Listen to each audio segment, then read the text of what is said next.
What's going on YouTube? This is AK and you're watching Vlogmore. And today I wanted to cover something that I don't normally cover on this channel, but I will start to cover, and that's not firearms. This time we're going to be going over knives, okay? And I wanted to cover knives because just like I wanted to give practical information about budgetary firearms that are really good bang for your buck, I wanted to do the same thing with edged tools, knives, okay, whether they be fixed blade or foldable.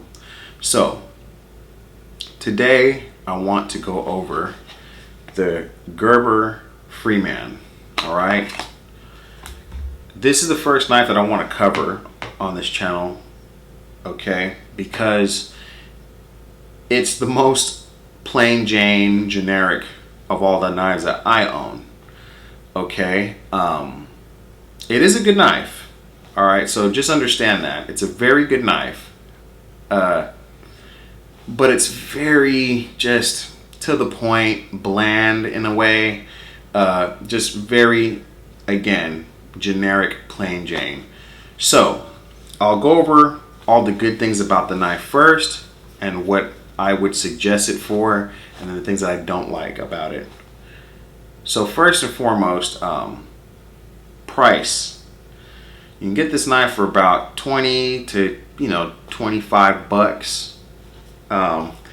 It's funny because for those of you who don't live in the United States, this is, I would say, the most common knife you can find when you go to outdoor stores or like a Bass Pro, Cabela's Academy. This will be the most common knife that you'll be able to find. Kind of like how in Europe, the Moras are the most plentiful, easy to find at hardware stores and stuff like that. I would say this Gerber Freeman is the kind of American equivalent to that, not to disrespect more, because the Moore Companion is a way better knife than this one is.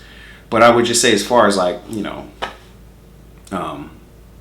how easy it is to locate, yeah, very common knife and very cost effective. So most people who own a Gerber knife, I would imagine, probably have one of these, especially if they're like a deer hunter or maybe even a fisherman.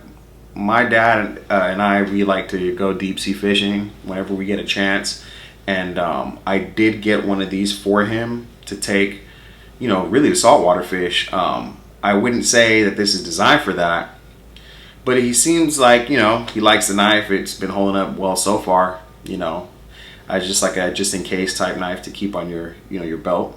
But I would say the designers of this knife, they most likely designed this to be a game processing knife, okay, for field dressing deer, skinning, or even cleaning fish, preferably probably fresh water. I would use this knife for. So for the price, it's good.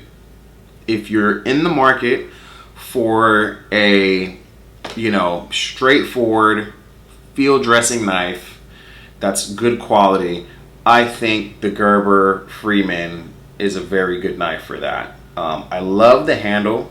The grip on the handle is great, right? If you're field dressing and blood gets on that handle, you're not gonna have to worry about it slipping out of your hands. It's gonna stay firmly placed in your grip, okay?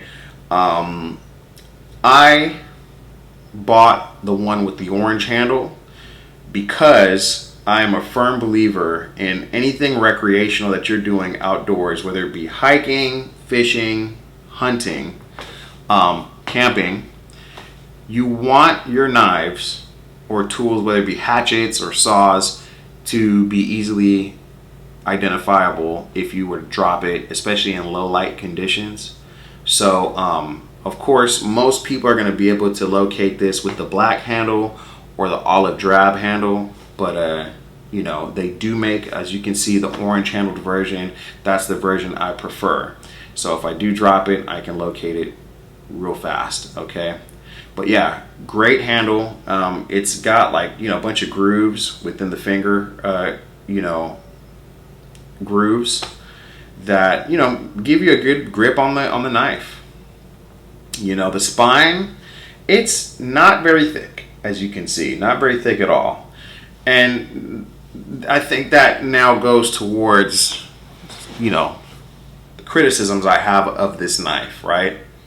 So first criticism is I do not believe this knife is very durable. Now I know that there are people, many people own this knife in the United States, right? So of course there's going to be a lot of you out there who have used this knife for many years, you know, specifically for field dressing, you know, deer, especially whitetail, because, you know, they're not all that huge. Not like you're field dressing a moose with this. I don't even know if the blade, you know, the sharpness, you know, the retention of how sharp the blade is. I don't know how much it would last if you're dealing with a larger animal. But for white-tailed deer, this thing is amazing, right? But as far as like using it for anything other than processing game, because it's so thin, the spine, I don't see this knife being good for using in any type of emergency type situations. Bushcrafting is not what this knife was designed to do. Now, you can find a lot of videos on YouTube of people bushcrafting with this knife. And, you know, some of them baton with it, feather stick with it. They do throw sparks with a ferro rod, even though the spine isn't really that 90-degree, it is possible to do it. So it's not that you can't use this knife in an outdoor capacity, because it is an outdoor knife. But I have to stress to y'all, this is a hunting knife only. I wouldn't buy this knife as a hiker to go out into the wilderness thinking that you can use this in an emergency type situation if you get lost and, you know, you need to be able to build shelter, start fires, that kind of thing. Please do not buy this knife for that purpose. You'll be disappointed and you might put yourself in danger in the event that the knife does break on you, because it's not designed to be used as like a dedicated bushcrafting knife or emergency styled knife, right? But if you're a bow hunter and you know, you are a minimalist, like I like to, you know, say, you don't really like carrying a backpack out there with you. I know a lot of bow hunters that they only like going out there with their bow and whatever knife they're going to process the, you know, their game with after they harvest the deer. This would be a good knife for that. You know, if you're on your own land, you know your way around, you know, you're not going to worry about getting lost. Okay, go ahead and grab one of these, put it on your hip. I think it will do the job. And if you did, for whatever reason, have to use it in some sort of, you know, survival style situation, I think it would hold up good for a couple days. You know, if you're not using it very hard, you'll be able to, you know, do just enough to, you know, again, feather stick and things of that nature. So it's good for those purposes. But if you're going out, you know, really far out, you're in unfamiliar territory and you're looking for something to hike with or camp with, this knife is not for you. Trust me. You know, this is a purpose-driven knife, and the purpose is to dismantle game with it. That's really it. It's nice that it has other features like this little groove right here. As you can see, that groove is where you can put a ferro rod in there and spark with it if you don't want to use the spine. I mean, it has, again, the capabilities, but it should only be used for its intended purposes. If for whatever reason, luck so has it that you have to use it in an emergency, well, you have the capability of being able to use a ferro rod for fire. You know, you can baton with it, although very lightly, I would say, but it is possible. Now, last thing I want to talk about is the sheath.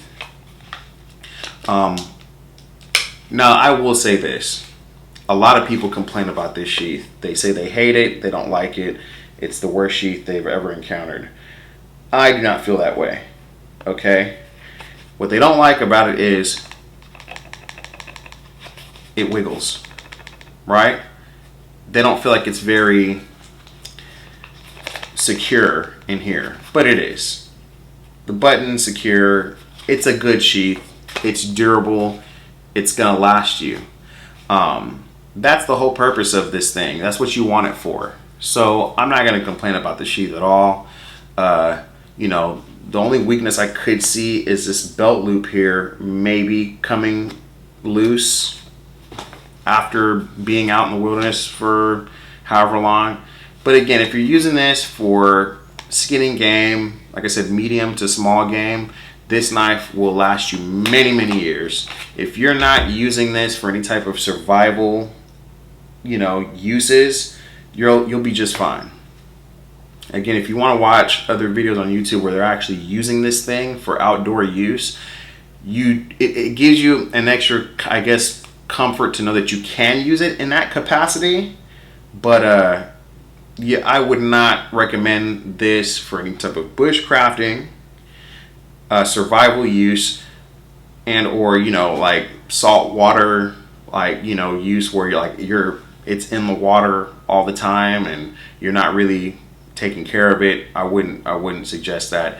Make sure if you are deep sea fishing with it, you wash it off with fresh water. Don't leave it in the tackle box.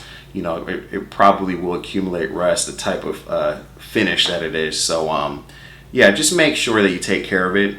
But yeah, you want something to skin game with, this knife is it. It's great. It's worth the money if you use it for what it was designed to be used for. All right. So again, Gerber, Freeman, most common everyday knife that you can locate in the United States in my book for any type of outdoor use. So hope y'all enjoyed the video. If you have any questions, make sure that you put them down in the comment section. I'll get back to you as soon as I can. And of course, as always, like and subscribe. Thanks very much, y'all, for watching. See y'all later. Peace.